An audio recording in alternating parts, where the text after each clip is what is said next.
Good afternoon, ladies and gentlemen, and welcome to a Friday video. Oh my goodness, I'm doing 2 videos in 1 week. They are both live, and again, most videos in the near future are going to be live simply because I can't find the charger for my camera. But I still want to make content, and I'm trying to be productive and make sure that I'm doing vlog stuff, and part of that is doing YouTube as well. This one is a bit of an easier live video because it's just a Friday Reads video in which I'm going to tell you my shameful truth, which is not super shameful, but is the truth for me. I have discussed many times on the channel before that I read multiple books at one time. However, I don't often discuss how long it actually takes me to read some books, and I don't often discuss exactly how many books that I read at one time. And part of that is because I don't really think about it. I'm usually aware of about 2 or 3 that I'm like mainly reading, but there are other books that are like on my stack that I have just to the side off camera, where I am reading them, and sometimes I'll come over and be like, oh yeah, I was reading that, and I should read some more of it. And others that I just straight up like started, got a fair of the way through, and like abandoned for other reasons, like I was more excited about something, or there was a readathon that I was participating in, or I needed to read the book club book, and it sort of slowly moved down the priority stack. But I wanted to talk about some of those because according to my Goodreads challenge, I am 14 books behind where I should be schedule-wise. I'm just about to hit 50 books for the year, which was my usual reading challenge. This year, I decided to up it to 75. So I have 2 months to read 25 books. And while I don't have 25 books to the side of me here, finishing these might help that a bit. Well, I mean, just honestly, it should. So yes, these are some of the books that I have beside me that I am currently reading. I should also mention that I'm listening to The Brief Wondrous Life of Oscar Wilde right now on audio as I'm driving around and working, and just in general when I feel like I can't focus on a physical book, I like to listen to things. So I am listening to that guy. So that guy should count as well as a TBR that I think I'm about halfway through that right now. So it's conceivable that I would finish it. Hopefully I would, right? But these are the physical books I have in my life that I'm currently reading and need to continue, right? So the first one is The Keepers, the Box, and the Dragonfly. Now, I'm more than halfway through this. It's a kid's book, so I should be able to finish it in like one sitting, right? This book has been in this pile for, I want to say, about a year at this point. I really enjoyed the concept. I really enjoyed the story and the characters, but I just keep putting it down for other things. Now, that isn't to say that this is a bad book. In fact, it's one of the books that I would go to in the kids section when I was working at Barnes & Noble to recommend to kids, because it has such an interesting plot and is well written, and I'm enjoying it. And in fact, I own the sequel to this, and I have not finished the first one and have been reading it for over a year, and my bunnies have nibbled it. It has been a snack for my bunnies, and I still have not finished it. So this is one of the books that I for sure need to finish this year. I'm going to make it a priority to get this guy read. And I mean, honestly, I could do it. I just need to pick a day and sit there and do it. The next one's perhaps it's definitely the newest book that I've acquired recently. So this is a bit of a haul. I picked up The Tiger's Daughter by a.k.a. Rivera. This one I saw on somebody's channel, whose name I am forgetting. Yeah, I can't even remember whose channel it was. I saw it on somebody's channel, saw it in the bookstore, and had to pick it up. One, because of this cover art. It is some of the most beautiful cover art I have seen in such a long time, if the camera will focus on it ever. Yeah, so I really like this new style of fantasy cover where it's like a sketchy sort of oil painting where you can see the brushstrokes in the background, but there's some fine details in there as well. I really liked the concept that this is more about a female friendship / maybe female romance, lesbian romance. That's an interesting thing. And I also liked the idea that this was based on Asian history rather than European history. I have heard some questionable things from people who are of Asian descent or have more knowledge in like particularly Japanese history, although I think that a large portion of this is based off of Mongolian type history. But obviously, because East Asia is such a, I mean, it's a wide place, but it's so intertwined in a way. There's a lot intertwined here, and I don't know whether my Korean knowledge will come in here or my pretty limited Chinese history knowledge will come in here. But I've heard some negative things about some of the way that the author went about introducing these elements, and I think part of that is because she's not Asian descent, but I also feel like it's good to have more books like this out there where it's using a different setting um, than the traditional fantasy setting. So I'm interested in this one. I'm really interested in a lot of the elements of it, and I want to read it. And I'm only a little bit in. I think I've read the first chapter or so far. But it's definitely one that I'm making a priority because I want to see it and see how it's done and see if it's done well or not, as you would think. The next one is more up my alley, and that is Human X by Han King.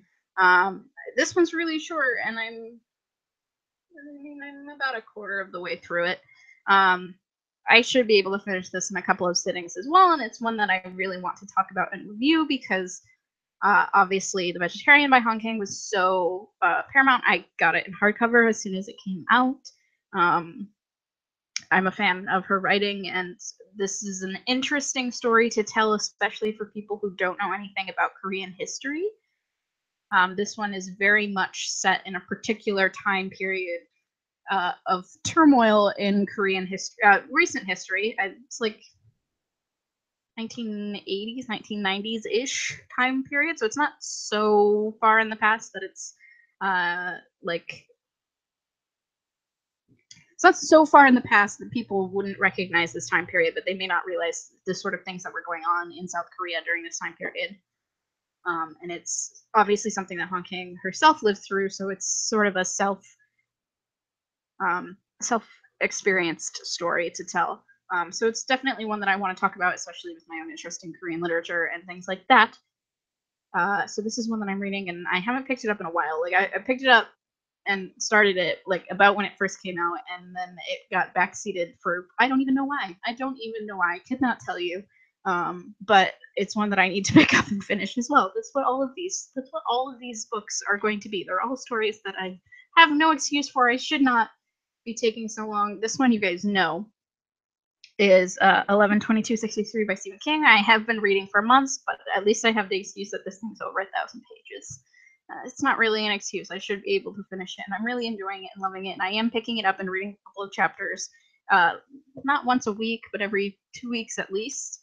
I'm just going through it slowly and letting myself absorb it. And I think that that is one of the ways that I get through Stephen King books. Is sometimes I need to have other things, especially for me. I need to feel like I'm progressing in books, and when it feels like I haven't read anything because there's still 800 pages left and 600 pages. That's basically 800 pages. It makes it difficult for me to feel like I'm progressing in the book and feel like I'm achieving something by reading it. And so I have other books that I'm reading with it, alongside it, in tandem with it. But it's still one that I want to finish this year. It's still one that I'm really enjoying and really liking, and probably need to prioritize, as is the same with all of these. Just going to repeat myself over and over again. This one is a bit different. It is Julie and Julia, My Year of Creaking Dangerously by Julie Powell. A lot of you might recognize that title from the movie that came out, I want to say 2010, maybe 2009. It's been a little while since that movie came out, and it is one of my favorite movies, actually. It's one of my go-to comfort movies. I really enjoy it. I understand why a lot of people had criticism of it and found it a bit boring, but I wanted to read the source material, as you do. I have been collecting some of the books for my favorite movies of all time to read them, and I kind of am thinking of doing some videos on it. Hopefully when I can edit them and make it more coherent and less of a rambly style thing like this is. But yes, I actually think that this is definitely going to be another one of those books that I add to the list of things where I enjoy the movie more than the book. That isn't to say this is a bad book. or a bad story. I just definitely prefer the medium of film for it, and I also prefer the way that the film pares down certain elements of this book, which I myself cannot really empathize with. It's not that I don't empathize with it. It doesn't match my own lifestyle, I guess. But it's definitely something that, like, I understand why it's a national bestseller, and I also understand why I really like the film. So yes, I'm reading this one. I'm halfway through. I will finish it. I've been reading this one more consistently, a couple times a week, so it should be done soon, actually. And if I can get it together, then I can do that video. This one, I have an excuse for why I have not finished it, and that's because Gretchen and I were reading it together, and by that I mean I was reading it out loud to Gretchen, and then we weren't living with each other anymore, and now she's in grad school and also working full-time and is just a crazy, crazy, weird person. So we haven't been able to read more of it, but it is on my pile, and it is one that I super am into and want to read more of. I just don't want to read it without her or without consulting her first. And I'm sure that if I was like, hey, can I read Zebulon Finch without you? She'd be like, yeah, sure, go for it. I have no time to do anything. But part of me still like is like, no, we started this together. We should read it together. So maybe I'll message her and see if there's like a night once a week where I can sit and read to her or something along those lines. So yes, Zebulon Finch is here, and it is one that's in my pile of things that I want to read, that has been started, but we just have not gotten through. Another chunky one, I don't know if you can see the bookmark in this one because I'm using just like a little dart. There it is. Ah, there it is. Is Barkskins by Annie Proulx. The name you might recognize because she wrote Brokeback Mountain. I'm not wrong. Yes? Question mark? I should do research before I talk about these, but this is a family saga. Two family sagas mixed together. It starts with two Frenchmen who come to North America, specifically New France or Canada or Quebec, if you didn't know. And they are both here. They are there to be essentially indentured servants for 2 years, at which point they can get their own land and start working it in their own way. So the idea is that they will do manual labor for a richer landowner for a couple of years, and then they have earned their freedom. It discusses their families' lives from that point on. So life and death, life and death, life and death, life and death. And there's interweaving stories, and you see how the families interact with each other over time, weaving in and out. It has Native American stories and First People stories, and it also discusses just in general colonialism in America and industrialism in America. And I'm really enjoying it, but again, this one's really, really big. And I listened to, I want to say a good portion of this on audio, did the audiobook from the library. So I ran out of time because it was like 40 hours of audiobook, and I don't listen to quite that much audiobook, even at like 2 times speed. I couldn't get through it. So it's one that I need to rent again for sure, because I actually really enjoyed the narrator on this one, and I have the physical book. So I could read it if I felt like reading it physically, but I was enjoying the audio version. So I don't know. We'll see what I choose to do with this one for sure, whether I'm, picking up the physical version or choosing to go back to the audio. The last physical book I have here, I took the dust cover off of, because I like it so much. It's actually right behind me, but I don't feel like grabbing it, and that's The Emperor's Blades by Brian Staveley. I've had this for 2 years now. I just started this one for Booktubeathon, which now has been months ago, but I really enjoyed what I read of it. I just haven't picked it up again. I think, again, part of it was that there were other things that I was prioritizing in the last couple of months as opposed to this guy. It's not super long, like it's a longer book. It's a fantasy book, so there's a little bit more involvement in it. But actually, this year I've been super interested in and super drawn towards fantasy books, so I don't know why in particular this one was sort of pushed to the side. But it's one I'm really enjoying. I'm enjoying the story. I picked it originally when I bought it for the cover. Again, a really good movement and fantasy cover art at the moment. It's making my heart feel the things, and it makes me want to buy them. So that's really good. And if I could get all of these covers as like physical art to hang on the walls behind me, I would love it. It would be the best thing.